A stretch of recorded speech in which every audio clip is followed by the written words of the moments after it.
बोली भाषा का क्षेत्रीय रूप बोली कहलाता है। यह भाषा का अल्प विकसित रूप होता है।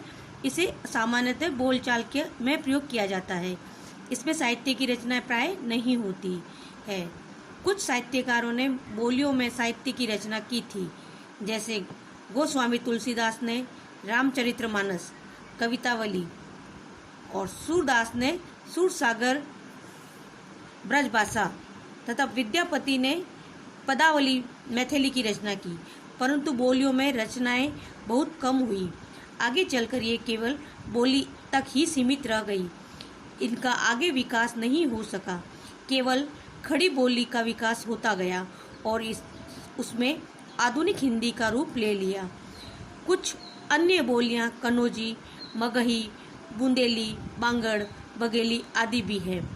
उपभाषा: जब बोली का क्षेत्र बड़ा हो जाता है तब वह उपभाषा बन जाती है। बोलियों में साहित्य की रचना प्राय नहीं होती, परंतु उपभाषा में साहित्य की रचना होने लगती है। एक उपभाषा की कई बोलियां हो सकती है। अवधी, ब्रज तथा राजस्थानी बोलियों में साहित्य की रचना हुई थी और इनका क्षेत्र भी बड़ा था, अतः ये उपभाषाएं बन गई। राजस्थानी की कई बोलियां हैं, जयपुरी, मेवाती, मारवाड़ी, मालवी।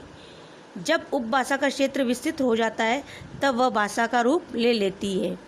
हिंदी की उपभाषाएं व उनकी बोलियां। हिंदी उपभाषाओं को 5 वर्गों में बांटा गया है। उपभाषा और बोलियां: पश्चिमी हिंदी,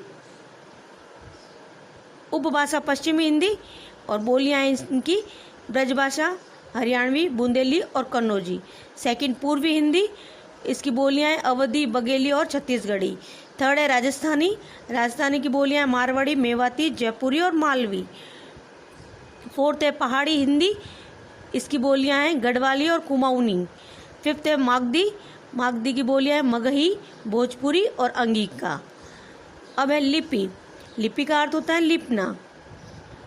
बच्चों, जैसा कि आपने पिछली कक्षाओं में जाना कि मनुष्य ने उच्चरित भाषा को स्थायी रूप देने तथा अपने विचार दूर बसे संबंधियों तक पहुंचाने के लिए चित्रों को माध्यम बनाया, जिसे चित्रलिपि कहा जाता है। फिर उसने उच्चरित ध्वनियों का चिन्ह दिए, यही चिन्ह लिपि कहलाए। उच्चरित ध्वनियों को लिखने की विधि लिपि कहलाती है। लिपि किसे कहते हैं? उच्चरित ध्वनियों को लिखने की विधि लिपि कहलाती है। प्रत्येक भाषा की अपनी लिपि होती है। हिंदी भाषा की लिपि देवनागरिक है। अब भाषा और लिपि: संस्कृत की लिपि देवनागरिक, मराठी की देवनागरिक, कश्मीरी की देवनागरिक, कोंकणी की देवनागरिक, नेपाली की देवनागरिक, संताली की देवनागरिक, बोडो की देवनागरिक, अंग्रेजी की रोमन, जर्मन की रोमन, फ्रांसीसी की रोमन, उर्दू की फारसी, पंजाबी की गुरुमुखी और बंगाली की बांग्ला। ये लिपियां आपको याद होनी चाहिए। अब देवनागरिक लिपि की विशेषताएं। देवनागरिक विश्व की एकमात्र वैज्ञानिक लिपि है।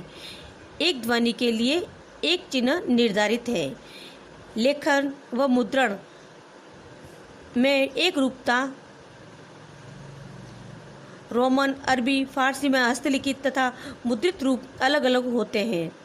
देवनागरिक लिपि बाईं से दाईं ओर लिखी जाती है।